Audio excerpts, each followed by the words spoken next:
IPL 18 సీజన్లో Gujarat Titans tournament నుంచి eliminate అయింది. కీలకమైన ఎలిమినేటర్ మ్యాచ్లో ముంబై ఇండియన్స్ చేతిలో పరాజయం పాలైంది. చివరి వరకు కూడా చాలా ఉత్కంఠభరితంగా సాగిన ఈ మ్యాచ్లో ముంబై ఇండియన్స్ బౌలర్లు గుజరాత్ బ్యాటర్లని చివరిలో కట్టడి చేయడం ద్వారా ఒక అద్భుత విజయాన్ని అందుకున్నారు. సో క్వాలిఫైర్ 2లో పంజాబ్ కింగ్స్తో తలపడబోతుంది ముంబై ఇండియన్స్. సో ఈ మ్యాచ్లో ఊహించినట్టుగా అయితే తొలి క్వాలిఫైయర్లో ఏదైతే ఆర్సీబీ వర్సెస్ పంజాబ్ మ్యాచ్ తరహాలో మాత్రం ఈ మ్యాచ్ వన్ సైడ్గా అయితే సాగలేదు. సో ఒక హై స్కోరింగ్ నమోదైంది, చాలా ఉత్కంఠభరితంగా సాగింది. ఫస్ట్ బ్యాటింగ్ చేసిన ముంబై ఇండియన్స్ స్టార్టింగ్ నుంచి కూడా దూకుడుగా అడుగుతూ 220కి పైగా ఒక భారీ స్కోర్, ఏదైతే ఒక ప్రెజర్ మ్యాచ్లో ఖచ్చితంగా గెలిస్తేనే రేసులో ఉంటాం అనుకుంటున్న మ్యాచ్లో ఒక అద్భుతమైన పెర్ఫార్మెన్స్ ఇచ్చింది. ముఖ్యంగా రోహిత్ శర్మ ఒక అద్భుతమైన ఇన్నింగ్స్ ఆడాడు. ఈ సీజన్లో కొన్ని మ్యాచ్లో మాత్రమే తన మెరుపులు చూసాం, చాలా మ్యాచ్ల్లో విఫలమయ్యాడు. కానీ ఒక ఎలిమినేటర్ మ్యాచ్లో ఒక అద్భుతమైన ఇన్నింగ్స్ ఆడాడు. కేవలం 51 బంతులు 80 రన్స్, అవి కూడా ఒక 9 4లు 4 సిక్సర్లతో ఒక భారీ ఇన్నింగ్స్ ఆడాడు. సో అంటే ఇక్కడ రోహిత్ శర్మకి దాదాపు 3-4 లైఫ్లు వచ్చినాయి.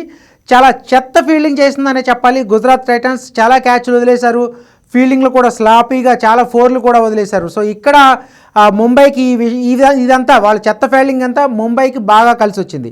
సో ఏదైతే మిగిలిన బ్యాటింగ్లో మనం చూసుకుంటే సూర్యకుమార్ యాదవ్ కానీ తిలక్ వర్మ కానీ చివరిలో ఏదైతే మెరుపులు మెరిపించారో నమన్దీర్ కూడా, అంటే ఇక్కడ స్టార్టింగ్ నుంచి కూడా ఏదైతే ఒక కీలకమైన మ్యాచ్లో ఎట్లా ఆడాలి, ఒక భారీ స్కోర్ కనుక ఒక టార్గెట్ ఫిక్స్ చేస్తే ప్రత్యర్థికి ఫిక్స్ చేస్తే ఎలాంటి ప్రెషర్ ఉంటుందనేది ముందు నుంచి కూడా ఆ విషయంలో ముంబై ఇండియన్స్ గుజరాత్ టైటన్స్ మీద సక్సెస్ అయిందని చెప్పాలి. సో చేజింగ్లో మాత్రం మనం చూసుకోవచ్చు, చేజింగ్లో శుభ్మన్ గిల్ త్వరగా అవుట్ అయిపోయినప్పటికి కూడా సాయి సుదర్శన్ కానీ కుశల్ మెండిస్ కానీ ఒక కీలకమైన పార్ట్నర్షిప్ నమోదు చేయడం గుజరాత్ టైటన్స్కి కాస్త ఆశలు రేకెత్తించింది.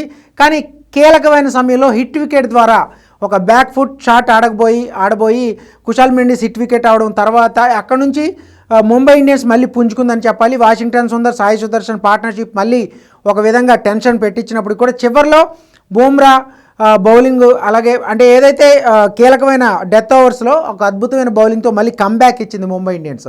సో లాస్ట్ ఓవర్లో కూడా 24 రన్స్ కొట్టాల్సిన సిచ్యువేషన్లో మధ్యలో ఒక బౌలర్ గ్లేసన్ కూడా మధ్యలో 3 బాల్ వేసిన తప్పుకున్నప్పటికి కూడా ముంబై అద్భుతంగా ప్రెషర్ని బాగా హ్యాండిల్ చేసి ఈ మ్యాచ్లో గెలిచింది.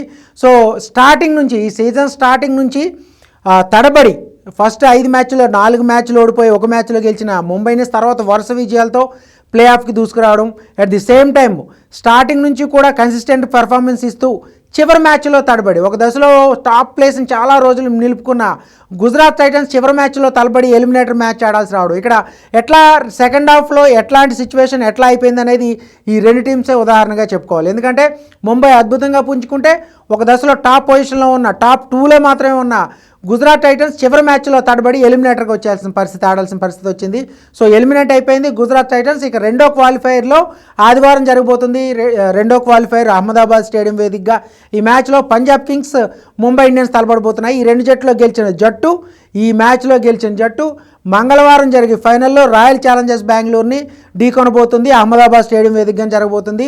సో మొత్తం మీద ఒక టోర్నమెంట్ స్టార్టింగ్ నుంచి కూడా కన్సిస్టెంట్ పెర్ఫార్మెన్స్ ఇచ్చిన గుజరాత్ టైటన్స్ ఇటువంటి ఎలిమినేటర్ మ్యాచ్లో ఓడిపోవడం ఆ జట్టు ఫ్యాన్స్కి ఒక రకంగా షాక్గానే చెప్పాలి. సో చేజింగ్లో మాత్రం చివరి వరకు ట్రై చేసినా కూడా దాన్ని ఫినిష్ చేయలేకపోయారు. సో రోదర్ఫర్డ్ ఏదైతే చివరిలో అవుట్ అయిపోవడం, రాహుల్ తెవాటియా ట్రై చేసినప్పుడు కూడా గెలిపించలేకపోవడం, ఒక విధంగా ముంబై బౌలర్లు ఆ ప్రెజర్ సిచ్యువేషన్ బాగా హ్యాండిల్ చేసి జట్టుని గెలిపించారని చెప్పుకోవాలి. సో మొత్తం మీద పంజాబ్ కింగ్స్తో సెకండ్ క్వాలిఫైర్ మ్యాచ్కి రెడీ అయింది ముంబై ఇండియన్స్. సో ఈ మ్యాచ్లో గెలిచిన జట్టు మంగళవారం జరిగే ఫైనల్లో ఆర్సీబీని ఢీకొంటుంది. మొత్తం మీద Mumbai Indians, Punjab Kings, royal Challengers Bengaluru ఈ 3 జట్టులో ఒక జట్టుకి టైటిల్ రాబోతుంది.